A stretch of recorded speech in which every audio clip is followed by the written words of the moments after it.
Sarah here, and I was going to do a quick recap and review of Stranger Things Season 5, Episode 5, titled Shock Jock. The episode opens up right after the end of the battle and the end of Episode 4, where Will is able to not only just connect to the hive and observe through the Demogorgons, he actually is able to control them. And he uses those abilities to defeat the Demogorgons. It saves the life of his mother, Joyce, and Mike. And we see Joyce and Mike run up to him. They think what he did was amazing and it was awesome. But immediately, Will just feels like, no, I failed because all the kids still got taken. The point of me doing this was to save those kids. I didn't do it. Yeah, I guess awesome that I can, control things through the hive mind, but I failed. I didn't do what my purpose was, which is to save the kids. So they head back to the radio station after collecting Lucas, who also got injured in the attack in one of the tunnels. They're able to get back to the radio station. Everybody sits down. They get back together. Joyce explains what Will was able to do. Everybody is like, wow, that's really awesome. But Will, of course, not feeling so great about it because he still feels he's a failure. He doesn't deserve to be called a hero or anything like that. So Joyce is like, okay, now that we know he has this ability, we got to get him to connect back to the hive mind so he can go into Vecna's mind and kill him. And the problem is, of course, how are they going to do that? They don't have Dustin's triangulation device that went with him in the Upside Down with Nancy and Jonathan and Steve. And they don't have any living Demogorgons that he can try to connect with either. So they don't know what to do. So they decide, okay, let's have a snack break, brainstorm, regroup, and think about this. So after that, Lucas and Erica both come up with their own ideas. Number one, Lucas has the idea of why don't we get a dead Demogorgon, use electricity, basically Frankenstein it back to life, and then that will reconnect it to the hive mind, and then Will can get into the hive mind through that connection. Which, of course, Erica, the younger sister, just rolls her eyes and thinks that's a stupid idea. And her idea is, I'm going to go get Mr. Clark, who is Dustin's science teacher and kind of mentor. And I'll go see Mr. Clark. We can use him to build a new triangulation device. And we can connect with the Upside Down that way. So Joyce decides, okay, we're going to do both things. So they both head out to do those things. I think it's Mike and Lucas go to get a dead Demogorgon, and Erica heads out to go get Mr. Clark and recruit him into this thing they're doing, which of course at this point, Mr. Clark has no idea of what has been going on and about the Upside Down and all of this stuff. They do hook up the dead Demogorgon to the electricity because there's a lot of electricity flowing into the radio tower. So they basically wire up the Demogorgon to the radio tower. They crank up the power. It comes back to life, or at least there's enough energy flowing through it that it connects enough to the hive mind for Will to tap in. So Will does that, and he realizes that the mind he taps into is Derek's. So I'm going to take a pause on that for a minute, because then the show goes to, we see Henry and the kids at his nice little idyllic house in this world he's created.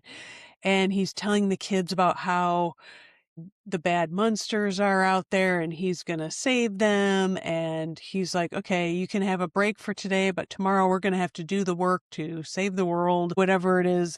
I do have to say, Jamie Campbell Bower does a great job being Henry. He does a really good job of portraying that really nice guy, but yet there's that kind of creepy, evil undertones in there.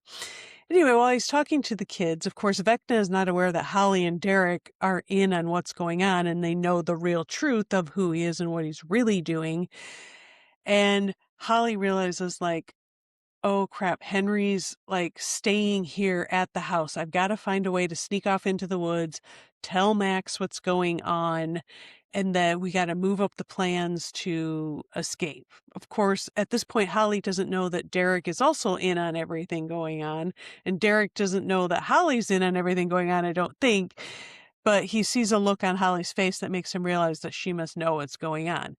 So Holly sneaks off into the woods, which again, as we know from earlier episodes, Henry has forbidden any of the kids from going off in the woods. But Holly goes off into the woods anyway, and Derek, suspecting that she knows the real truth, also follows her, but of course she doesn't realize it. So Holly and Max meet up. She tells her about everything going on and that, we gotta do this really quickly, and Derek shows up, and Derek wants to go with them and help out, and they're like, look, the way you can help out is, Derek, you go back to the house, you cause a distraction that will allow Max and I to escape into Holly's memories to find our way out of this. Now you need to go back to Henry's house and create this distraction, and then while he's off hunting for us, you can escape to the cave and make your own way that way. Max and Holly do successfully go through her memories, and Derek ends up being caught before he's able to make his escape. And so after he captures Derek, he forces Derek to tell him what Max and Holly are doing. So Vecna/Henry tracks down Max and Holly. They've been traveling through her really scary memories, like the night of the Demogorgon attack.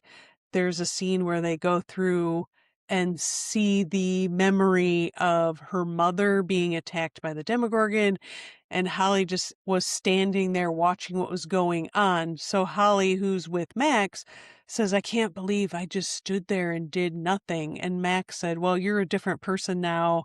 You've been through some stuff. You know what the real truth is. You wouldn't just stand there and do that now. That person that you were then is not who you are now. So eventually they keep going through and they find a doorway that shows the place they're trying to get to, where they will be able to make their escape out of Vecna's world. And at that moment, Vecna finds them.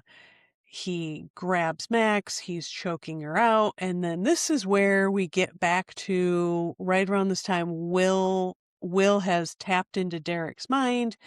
He knows what's going on, and Will is able to take control of Vecna, break his leg, and basically speak through him and say, don't just stand there, you need to run. Vecna is able to kick Will out of his mind, but it bought enough time for Max and Holly to escape or get a head start on escaping out of this world. And that's basically where we end their story for now. There's also a nice little moment where Rob and Will kind of talk about the fact that they're gay and they kind of came out to each other.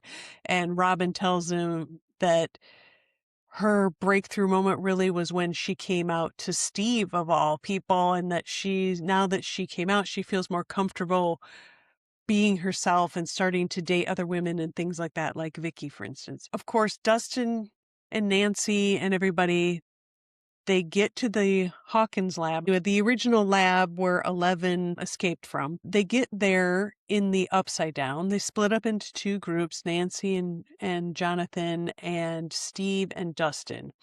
And while Steve and Dustin are searching through, they think the source of the wall that's creating the wall is in this lab. So they're kind of searching through, trying to find it, but they don't really know exactly the thing they're looking for. They just know there's some sort of source. So Steve and Dustin are kind of pissed off at each other. So Steve is kind of like really sick of Dustin and vice versa. So Steve kind of hangs out in a room while Dustin looks around in the building. He comes back. In his searches, he doesn't find what he's looking for, and they really get into it. Steve really lays into Dustin, like, I'm really sick of this attitude that you have and that you're mad at the world and you're getting in fights, you're doing stupid things and you're acting stupid, you're being a butthead. And by the way, I can't believe that you idolize Eddie. He's not worthy of that. And besides, I told you guys to not be the heroes, and he made the choice to be a hero and died for nothing.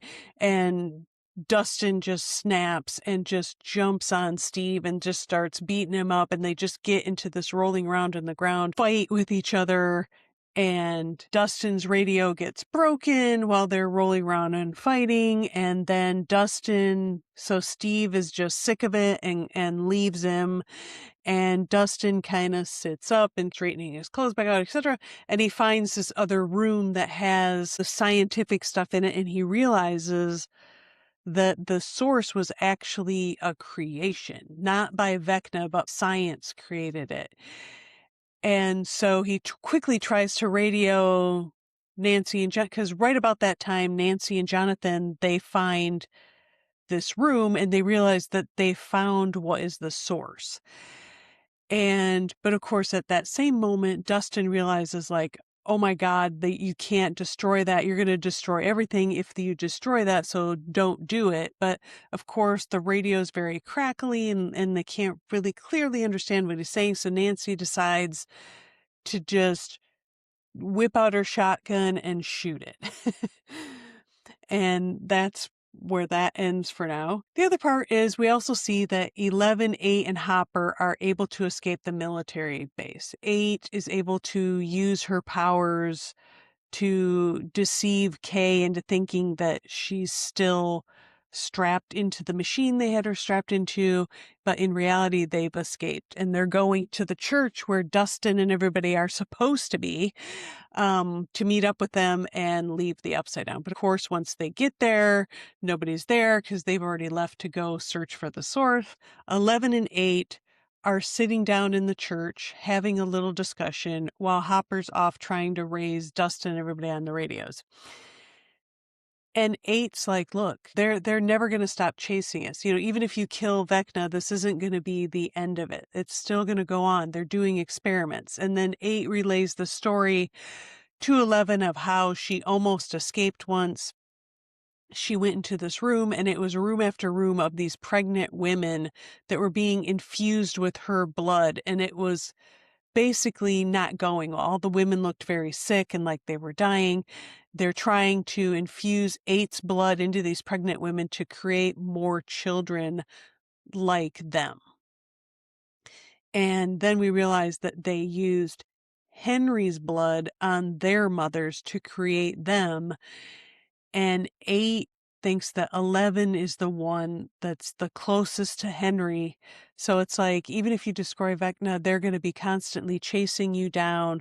They're going to want your blood to do this all over again with new kids. We have to find a way to stop that from happening, if that means killing themselves so that they're not able to do that and keep this horrific cycle of experimentation going. And anyway, that's where we end episode 5. Again, I think it was a very good episode. I think all the stuff with Max and Holly was good, and Will being able to tap into Vecna's mind and control him. That was pretty awesome. 8 and 11 get a chance to catch up and reconnect, and there's some feelings of happiness and guilt and a knowing that things are probably not going to be able to end well for them because of Dr. K and all of those experimentations going on. It's definitely another episode that's stepping stone to the next one. Definitely, if you're watching the series, you got to watch every episode because they all build on each other as usual. But I think it was a pretty good episode. It didn't waste a lot of time. I think it fit everything in there pretty well and moved the story forward. And until next time, I will see you then.